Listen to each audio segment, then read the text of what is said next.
Bienvenidas y bienvenidos, gracias por estar en este programa, un programa que vamos a dedicar a conversar con Ricardo Rafael, colega periodista, analista, escritor, investigador y bueno, pues alguien que ha seguido muy de cerca los temas políticos y en este caso de educación y bueno, pues de liderazgos sindicales y demás cuestiones que han ocupado parte de tu trabajo. Ricardo Rafael, gracias por estar aquí, bienvenido. Carmen, qué felicidad estar contigo. Gracias, como siempre. Bueno, pues tenemos muchas cosas a la mesa, desde la reelección de dos de los liderazgos más representativos de un cierto tipo de sindicalismo en México.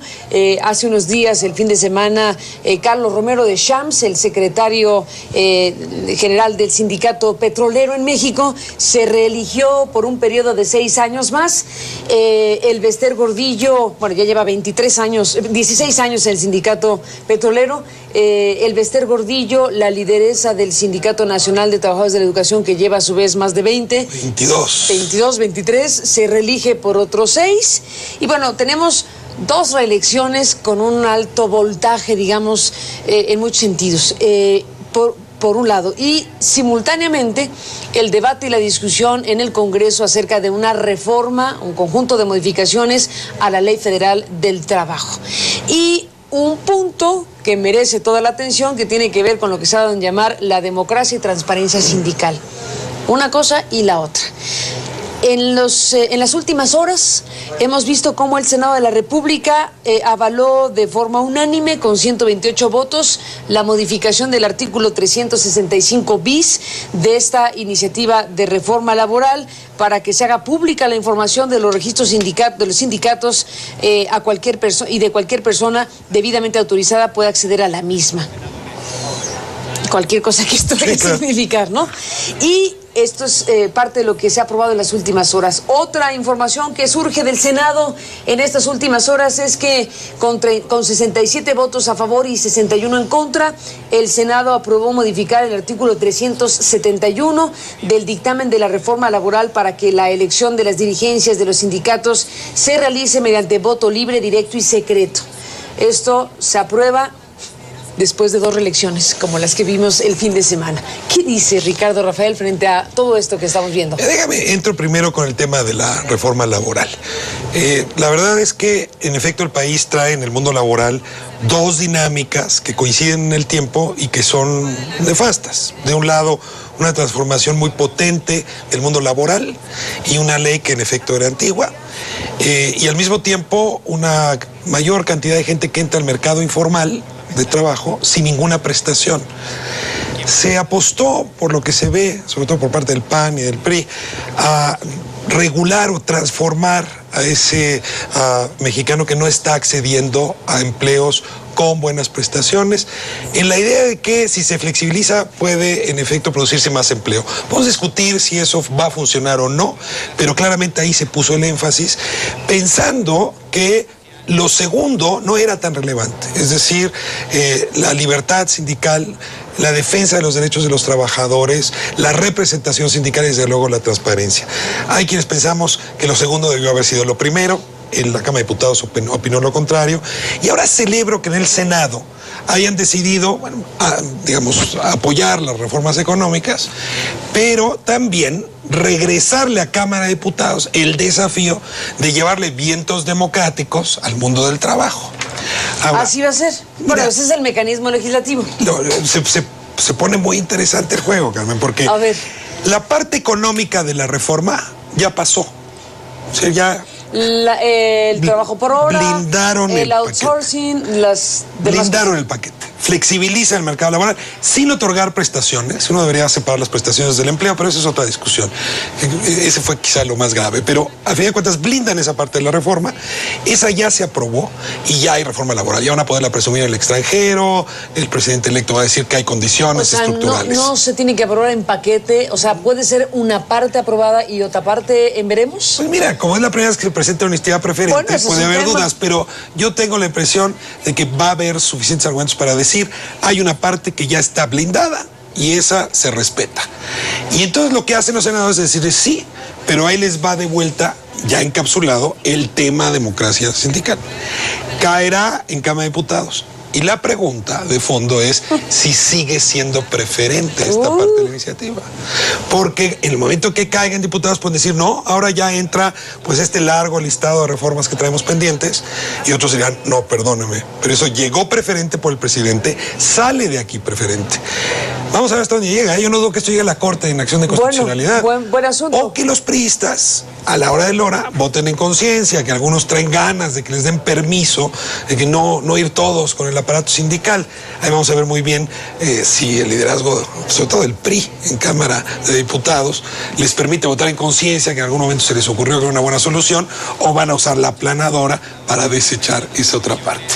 Por lo pronto a mí se me llama la atención que en el Senado, hasta la hija del Bester Gordillo, Mónica Arreola, está a favor de la transparencia sindical. Y ahí pasamos al segundo tema. Pues cómo no, si la mamá ya se religió, allá podemos estar de acuerdo con la democracia hasta dentro de 6 años. O sea, hágase la democracia en los bueyes del sindicato vecino. O de los de dentro de 6 años. ¿No? O dentro de 6 años, ya veremos ahí. Pero bueno, tocas varios puntos, Ricardo, muy importantes. Sobre este tema de la iniciativa preferente, bueno, es importante, como bien lo dices, recordar que está estrenándose una modalidad en el proceso legislativo, en el envío de iniciativa y en el trabajo legislativo en México, que en este caso implica colocar al Congreso obligatoriamente en un tiempo corto para resolver X iniciativa. En este caso resultó la reforma laboral y otra reforma. Envió Calderón al final de su sexenio 2 iniciativas preferentes, una que ya caminó la ruta legislativa y esta otra. Si no está reglamentado, si está esta interrogante que se abre de qué significa que al regresar de la Cámara de la Cámara de origen va a la Cámara de Senadores y regresa a la de Diputados, en ese momento pierde la naturaleza de preferente o no. Es una bola, ¿no? Pues vuela a Senado y resulta que en el Senado deja de ser preferente. Sospecho que sería eso falso. Si el presidente dijo, esta es mi iniciativa, es preferente, pasa por una Cámara, pasa por la segunda, y cuando regresa sigue siendo preferente. Sigue siendo preferente, pero alguien lo pone en duda y entonces ahí empieza un poco a trastabillar la posibilidad de que se invalide en algún, si llega a la Corte. Mira, lo que te diría es... Bueno, ya para llegar a la imaginación que total. haya sido el día 23, porque quiere decir que quedan 7 días todavía para discutirlo. Si le había mandado al Senado el día 30, entonces la discusión sería todavía peor. Pero bueno, va a llegar a diputados. Los diputados nuevamente pueden decir, a mí esto de la democracia en los sindicatos me parece secundario, y en ese sentido va a entrar una disputa muy seria. Yo no sé muy bien cómo se va a comportar el PRI, pero yo creo que va a intentar aplazarlo.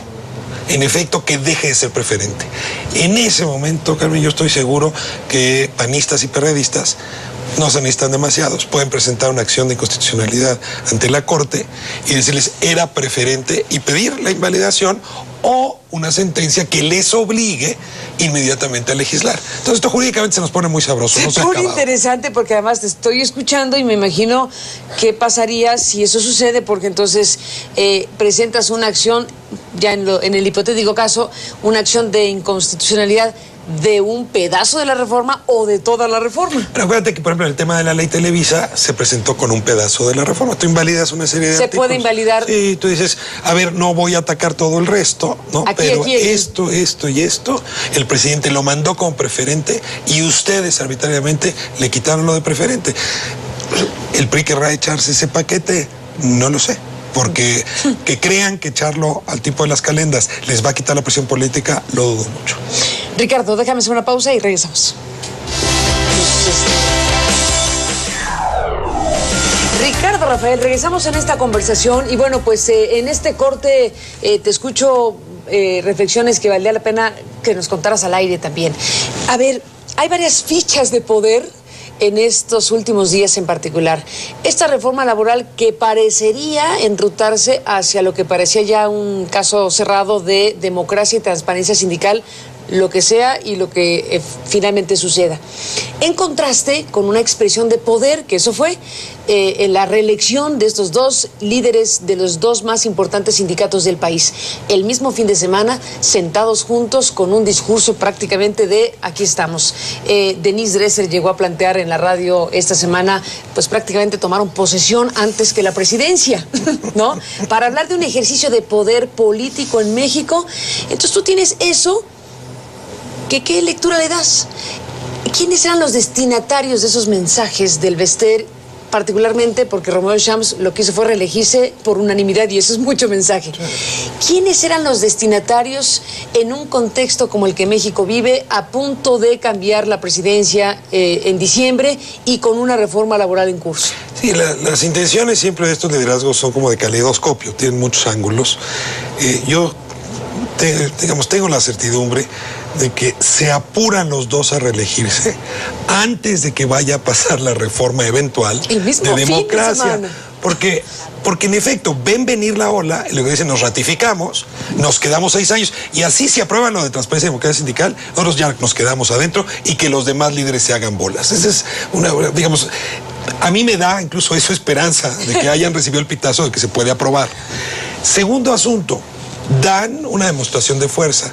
Y no son dos sindicatos solo con características similares, no. Son los dos sindicatos que meterían en crisis a este país. Los más Pero más imagínate del país. Una huelga, los más Pemex Maestros, ¿no? Traes 2 millones de mexicanos en huelga. Hombre, no creo que todos nos acompañaran, pero te lo paralizan. Y es decirle, no estoy sola, y el otro dice, no estoy solo. Y en efecto, vienen jugando Romero de Champs y el Bester Gordillo juntos desde principios del sexenio de Vicente Fox. Debemos rememorar el asunto. Ahora, desde esa perspectiva, dan un golpe de fuerza y en un tono agresivo, ¿no? Al Bester supuestamente se olvidó el nombre del presidente, ¿no? El que anda en Europa, ¿no? Por el otro lado, avienta el tono de yo no voy a ser sirvienta del presidente. Es decir, mida usted su agua, y vea si está dispuesto a comenzar su gobierno con un río revuelto, porque se lo vamos a revolver si se mete con nuestro feudo. Ahora, del otro lado, el papel de Enrique Peña no está fácil, hay que decirlo, porque si bien parte de su equipo, no sé él, pero parte de su equipo podría coincidir con que hay que democratizar el mundo del trabajo, porque eso va a permitir que muchas cosas mejoren y que estos poderes fácticos no invadan la esfera del Estado. Del otro lado, pues no tiene bastón para sostenerse si se mete con ellos. Entonces yo creo que sí lograron con este episodio paralizar al presidente en caso de que tuviese intenciones de ir más lejos. A ver, pero eso es muy interesante porque si el Bester Gordillo y Carlos Romero de Champs, los dos más poderosos líderes sindicales de México, para decirlo claramente, envían esa señal, ese mensaje, ese adelantarse a cualquier cosa, bueno, ¿cuál entonces es el escenario que se presenta? ¿Cuáles son las opciones para Peña Nieto? ¿Es opción para Peña Nieto, para los priistas en el Congreso, buscar vía una mínima democratización de los sindicatos que disminuya estos poderes hiperconcentrados en el sindicalismo que hoy conocemos? Mira, lo que sí creo es que si sacas al CENTE y al sindicato de Pemex de la ecuación opositora a la democracia sindical, es decir, solamente dejas a Gamboa Pascoe, a la CTM y a los demás, es más fácil que pase la democracia sindical. Yo no sé cómo estarán viendo ellos su mapa, pero es muy evidente. Ya hoy el Bester Gordillo no se opondría a la reforma de la democracia sindical. Supongo que Romero de Champs tampoco, ya tiene boleto. Y entonces los otros líderes se quedan solititos por no haberse apurado a reelegirse. Qué bueno. Y en esa dirección, yo creo que sí se abre una coyuntura para que le pidan a los priistas que cada uno vote más o menos como tiene pensado, sin que se construya una línea como sí estaba construida en la pasada ronda en la Cámara de Diputados. No estoy queriendo presentar un escenario demasiado optimista, pero sí creo que ahora sí Peña tiene la posibilidad de responderle, sobre todo a la CTM, a las cartitas de Gamboa Pascoe. Mire, así no, voy a ser un presidente con fuerza. Y creo que sea una gran señal avanzar con el PRI en la reforma de la democracia, sabiendo ya que no va a contar con los maestros y con los afiliados a Pemex como opositores. Me parece que sí se abre una coyuntura para que él diga cuál va a ser su estilo personal de gobernar con un golpe fuerte. Ahora, también puede asustarse y también puede decir, no, mira, yo voy a gobernar pactando con quien se deje. También puede decir, me pueden poner cartas como las de Gamboa Pascoe que las voy a soportar. Y también nos habrá mandado una señal de cuál va a ser su estilo personal de gobernar. Está a punto de definirse el primer paso de la presidencia 2012-2018. Después de la pausa nos cuentas más. Pues sí, ahí se va a construir la identidad.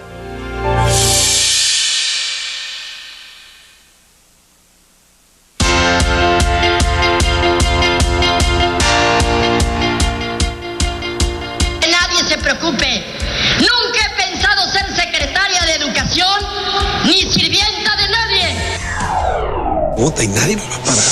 Bueno, regresamos, Ricardo, Rafael, en esta conversación y bueno, en el corte seguíamos conversando sobre los efectos que causa o que puede causar o que creemos que puede causar el tipo de situaciones que se vivieron el fin de semana en particular, esto que significó la reelección con procedimientos de dudosa democracia, digámoslo así, sindical. No, pues fue mayoritaria, o sea, casi a la unanimidad. No, quítale el casi. En el caso de Romero de Champs fue por unanimidad. En el caso del Bester Gordillo, creo que por ahí del 2% o se abstuvo o votó en contra, pero prácticamente unanimidad. Mira, el síndrome de la planilla única, para decirlo claro, ¿no? Entonces, bueno, todo lo que se vio ahí, qué efectos en una sociedad, independientemente del Congreso, independientemente de Peña Nieto, independientemente de esos poderes que están ahora en juego, una sociedad que observa, que ve. Sí, yo creo que esta es una sociedad... En un sexenio por estrenarse. Es una sociedad que está dislocada entre las prácticas autoritarias de los 40, del siglo pasado, y del otro lado una sociedad que sí se está moviendo y está observando las cosas de manera distinta. Yo creo que esto que hicieron el fin de semana sí les entregó a los dos líderes el mando de sus sindicatos, pero a un costo altísimo en la opinión pública. Ellos dirán, yo represento a mis trabajadores, no me importa el resto de la sociedad mexicana, pero bueno, como les pagamos con nuestros impuestos, como están encargados de dos temas tan sensibles como la política energética, la política educativa, y a ver qué país puede salir sin esas dos, sí molesta enormemente la arbitrariedad, y yo creo que van a acabar sufriendo un desgaste peor del que ya tienen después de esta escena. Y segundo, sí creo que se tendieron la cama, no sé si para mañana o para pasado, pero para una molestia que puede acabar sumándose a muchas otras para pedir su remoción o su debilitamiento. Ahora, déjame regreso a Enrique Peña porque sí tiene sentido verlo. ¿Cuál va a ser la prioridad de Enrique Peña? ¿Congraciarse con esa sociedad? ¿Pulsar si esa sociedad está muy enojada? ¿O centrarse en las reformas económicas y para eso necesita instrumentar con estos dos? Yo creo que mientras la sociedad no le diga al presidente electo que esto es muy enojoso, o sea, no puede ser un enojo en nuestra casa, tomando un cafecito, ¿no? En el camión, furiosos, oyendo la declaración. La sociedad que no está en este dislocamiento, que no comparte el México 1940, no se manifiesta de manera mucho más rotunda, contundente. Yo no veo que un presidente en este país pueda jugarse el tiro de echar a la basura dos líderes que sobre todo le controlan dos segmentos muy importantes. Sobre todo, y por eso lo ligo con otro, cuando está lanzado a una serie de reformas económicas que quiere hacer en el sector energético.